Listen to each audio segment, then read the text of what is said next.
Un dernier petit tour de table rapidement, Marc-André Elsie, là, sur l'annonce de Mark Carney. Marc-André, cette histoire de pipeline, ça revient. L'Alberta en veut un, mais Antoine disait vrai, il n'y a pas de partenaire privé pour le moment. Il n'a pas parlé non plus de LNG, de gaz naturel, soit à Saguenay ou sur la Côte-Nord non plus, Mark Carney, là. Oui, en fait, Phil Vincent, ce que M. Carney, dans cette grande opération-là des projets d'intérêt national, c'est justement pour exactement ce qu'Antoine disait tout à l'heure, c'est pour essayer de rassurer des investisseurs privés à venir construire au Canada.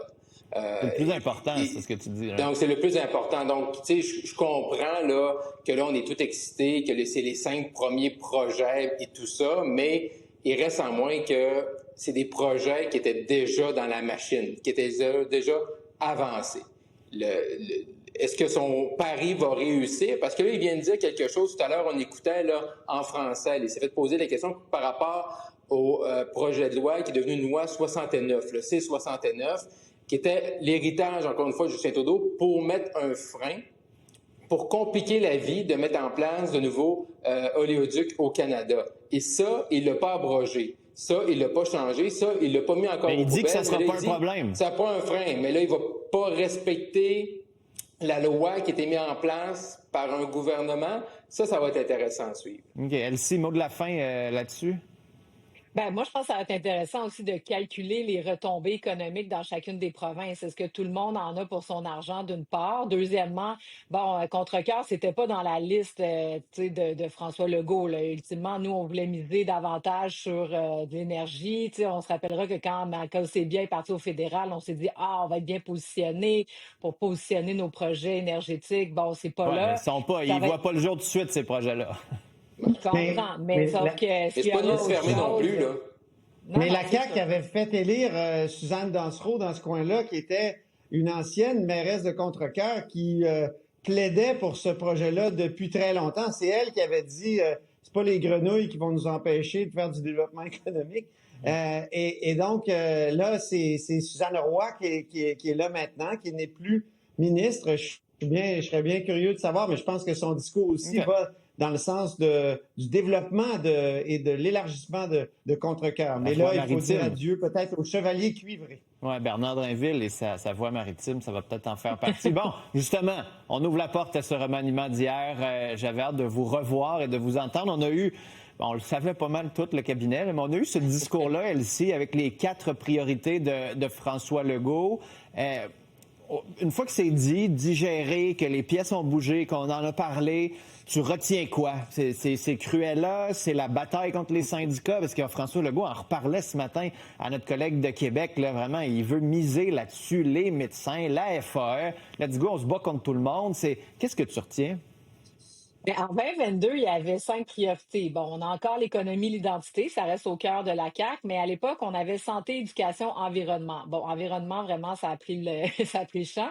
Mais sinon, pour santé et éducation, ce qu'on comprend du discours d'hier, c'est qu'on veut miser sur l'efficacité parce qu'on n'arrive pas à livrer ce qu'on veut faire en santé, en éducation, dans les grandes missions de l'État. Donc, il reste une année.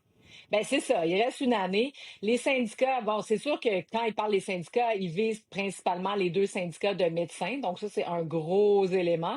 Mais aussi toutes les grèves là, qu'on a connues. Est-ce qu'il y a une manière de faire les choses différentes? Alors, la bureaucratie aussi, bon, c'est pas simple là, de casser la bureaucratie. Est-ce qu'ils auront l'occasion une année de faire quelque chose? Moi, je pense que c'est positif. Puis on doit saluer un gouvernement qui souhaite se renouveler. Juste une dernière chose sur la sécurité, j'entends beaucoup, c'est des dossiers de droite, etc. C'est peut-être des dossiers de droite, mais c'est aussi des gens là, bien ordinaires qui se promènent dans le métro de Montréal puis qui tombent sur des gens un peu poqués. Puis, tu sais, la sécurité, c'est rendu plus large que juste la droite, puis etc. Là, je pense que ça concerne tout le monde. Je pense qu'il y a un point là-dessus. Okay. J'ai dit que Dominique Leblanc était à Contrecœur. Je me suis trompé. Il est au port de Montréal. Je m'en excuse. Marc-André, ce matin, je disais en analyse, ce qui manque, je trouvais, c'est dans le concret. On veut se battre contre les syndicats, mais dans quel objectif? Est-ce que c'est pour donner plus de profs dans les écoles? Est-ce que c'est à cause des syndicats qui en manquent? Est-ce que la bureaucratie, on veut la faire exploser? Pourquoi? La CAQ, dans le fond, présente, on veut tout casser, on veut se battre, mais pour faire quoi exactement? Penses-tu que ça va venir dans le prochain discours, ça? Oui, c'est ça. Peut-être hier, c'est le tome 1 du renouveau caquiste. Le tome 2 est peut-être le 30 septembre, là, au discours d'ouverture. Moi, en écoutant hier M. Legault, après le remaniement, en écoutant son discours, je me disais, en fond, est-ce que les Québécois le croient? Est-ce qu'ils l'écoutent? C'est ça la question. Est-ce qu'ils l'écoutent? Oui, est-ce qu'ils l'écoutent? Et deux, est-ce qu'ils le croient? Sont-ils prêts à lui donner une deuxième chance? Elle dit, parfait. Parce que, tu sais, quand M. Legault nous dit un traitement choc, c'est un traitement choc après 7 ans. Je veux dire, traitement choc, d'habitude, tu dis ça quand tu arrives au pouvoir. Tu dis là, traitement choc, on va arriver, on va tout casser, ça marchait pas, on est la nouveauté. Ou après un premier mandat, là, on a essayé X, Y, Z, ça n'a pas marché, là, on fait tout éclater. Oui, mais là, après 7 ans, est-ce que les gens vont le croire? Est-ce qu'il y a le temps, justement, même si M. Legault a les meilleures idées du monde, là, est-ce qu'il y a le temps d'avoir des résultats pour changer la perception des gens envers son gouvernement? Ça, je suis pas certain. OK. Antoine, as-tu senti, vu ce renouveau-là, est-ce qu'il est bien là, le renouveau caquiste? Ben, j'ai senti un premier ministre qui voulait afficher une détermination presque épeurante. Moi, j'avoue, il y a une rage d'agir chez M. Legault, là. Il y a comme une frustration qui date des 7 dernières années. Il a été empêtré dans la pandémie. Il y avait... c'est comme quelqu'un qui dit « J'avais des bonnes idées, maudit, j'ai pas pu les réaliser, mais là, il me reste 1 an, regardez-moi bien aller. » Et à ça s'ajoute l'air du temps. L'air du temps, ben, je pense que c'est Ruba Gazal ce matin qui a dit « Coudon, est-ce qu'il veut créer un Dodge québécois? » Et tu sais, Dodge, on n'en parle plus d'Elon Musk depuis quelques mois, là, mais je veux dire, on sait ce que ça a donné. Même lui a dit au début mai là, que finalement, ça n'a pas tellement marché, mon affaire. Ben oui, mais c'était des compressions sauvages, sans études, sans données. On s'est dit, là, ça, c'est de la dépense supplémentaire. Donc, ma crainte, c'est que, justement, quand on a une rage d'agir comme celle-là, puis qu'on veut des résultats rapides, tu sais, qu'est-ce qu'il va faire? Il va sortir la scie à chaîne? Est-ce que Mme Duranceau, c'est Cruella à la scie à chaîne de Milley et d'Elon Musk? Non, mais non, Antoine, ça sera pas ça. Non, c'est ça, là, on est Non, mais non, voyons. Mais c'est l'image qui me vient. C'est l'image qui me vient que je suggère à notre caricaturiste Y. Mais oui, couper profondément dans la bureaucratie, traitement choc. Si les mots ont un sens, on s'en va vers ça, là. Mais très rapidement, parce qu'il veut des résultats avant octobre 2026. Je comprends, là, mais je pense pas là, qu'on est dans la rhétorique trumpienne avec Elon Musk et tout ça. Là, on est au Québec, on a un modèle quand même, M. Legault. Il a dit hier qu'on avait atteint la limite. Peut-être. Il dit qu'il veut sortir du système. Sortir du système. Oui, mais je pense pas que ça va. Il y a quand même des contre-pouvoirs au Québec qui feraient en sorte que c'est pas possible. Puis l'autre élément que j'ai entendu de M. Legault, c'est dire, moi, je suis pas là pour gagner des concours de popularité. Puis ça, je trouve que c'est un élément intéressant parce que souvent, quand on parle de la politique, est-ce qu'il est populaire? Est-ce qu'il va être réélu? Donc, faire des actions pour être réélu.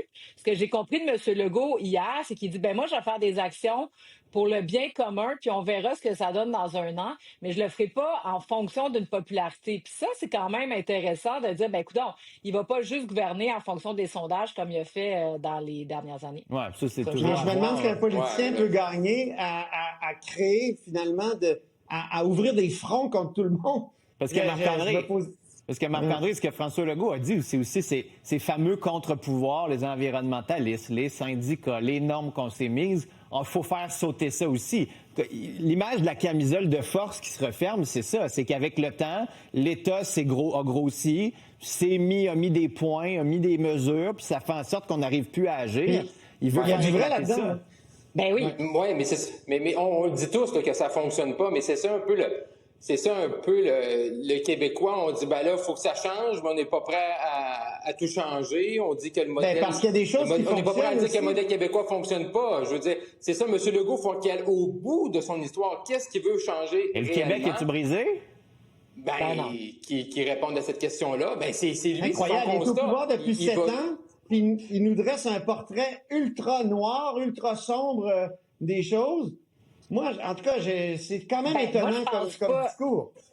Ben, je pense qu'il reconnaît les avancées qui ont été faites, mais là, il est bloqué sur... Tu sais, je vais donner un exemple. Cette semaine, là, on a tous décrié le fait que dans une petite ville, il y a comme 100 citoyens qui ont fait un référendum pour interdire à des jeunes de mettre de la musique quand ils jouent au football. Ben ça, des règles comme ça, ça existe, là. Donc, un référendum qui prend des semaines, des mois organisé, un porte-à-porte, des pamphlets, un conseil municipal qui est bloqué. Donc, mais ça, c'est pour de la musique sur un terrain de football. Mais des projets bloqués, d'habitation, de logement social, de X, Y. Donc, je veux dire, c'est correct la démocratie municipale, faut que, mais des exemples, là, il y en a plein. Mais Elsie, je veux t'entendre sur, mettons, la mine, la loutre. Il y a 5 municipalités qui ont organisé un référendum. 90 tout le monde dit on ne le veut pas chez nous. Est-ce que ça, c'est important, cette démocratie-là, ou il faut que ça saute aussi? Ben non, mais c'est ça qui est compliqué. Puis c'est face à tout ça que les élus sont pris puis la machine, parce que regarde, moi, je veux pas me positionner là-dessus, j'ai pas entendu les choses, mais les points sont valables, c'est ça qui fait qu'on n'aboutit pas. Antoine, mais moi, j'aime pas qu'on généralise et qu'on soit pas précis. T'sais, quand il dit quelque chose comme faut sortir du système, c'est un discours de rupture. Je m'excuse, là. Sortir du système, là, avant, c'était les syndicats qui disaient ça dans les années 70, justement. Et donc, je pense qu'il est allé trop loin hier et il a manqué une belle occasion de dire voilà ce qu'on a fait de bien. Et tu sais, là, il dit dans la dernière année, regardez-moi bien aller, je vais ouvrir des fronts, puis j'ai nommé Cruella à côté de moi. Écoutez, là, je suis pas sûr que c'est gagnant, moi. Je suis pas sûr. Puis je me fous de la popularité. Ça veut dire qu'il va se foutre de l'écho de la population. Elsie, tu dis il y a des contre-pouvoirs au Québec. Il y a des gens qui vont effectivement organiser des pétitions, tout ça. Ce qu'il faut mais ça, il y a 124. M. Legault va avoir 124 candidats dans un an, que la popularité pour eux, ça va être important parce qu'ils vont vouloir gagner. Là. Quand tu mets ta carte photo, comme on dit, c'est parce que tu veux remporter. Là.